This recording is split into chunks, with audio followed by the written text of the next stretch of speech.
তেহরানের আকাশে ইসরায়েলি হামলা প্রতিহত। তেহরানের প্রতিরক্ষায় আইডিএফ এর ক্ষেপণাস্ত্র আটক। বহু ইসরায়েলি ক্রুজ ও ড্রোন আকাশেই ধ্বংস। তেহরানের চারপাশে মোতায়েন প্রতিরক্ষা ব্যবস্থা এবং সেই প্রতিরক্ষা ব্যবস্থায় ধ্বংস হয়েছে।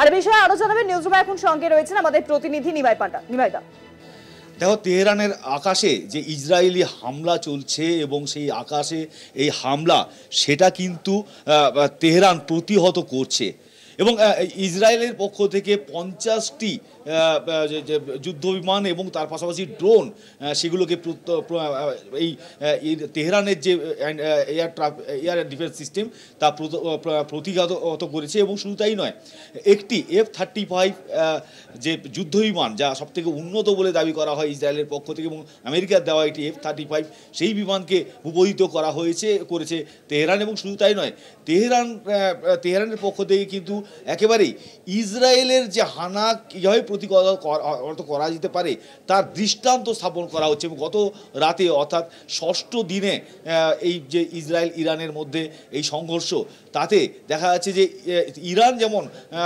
আঘাত চালাচ্ছে, হানা দিচ্ছে, বিভিন্ন ক্ষেপণাস্ত্র হামলা চালাচ্ছে ইসরায়েলের উপর, তেমনই ইসরায়েল কিন্তু লাগাতার এই ক্ষেপণাস্ত্র হানা চালাচ্ছে ইরানের ওপর। এবং ইরানের তেহরানে পরপর 50টি যুদ্ধ বিমান আঘাত হানার চেষ্টা করে, তার পাশাপাশি প্রচুর মিসাইল হানার চেষ্টা করে, কিন্তু এয়ার ডিফেন্স সিস্টেম, তেহরানের যে এয়ার ডিফেন্স সিস্টেম তা প্রতিহত করছে একের পর এক ইসরায়েলি হানা। অনেক ধন্যবাদ নিমাই। নিউজরুমের সঙ্গে ছিলেন আমাদের প্রতিনিধি নিমাই পান্ডা। তেহরানের আকাশে ইসরায়েলি হামলা প্রতিহত তেহরানে।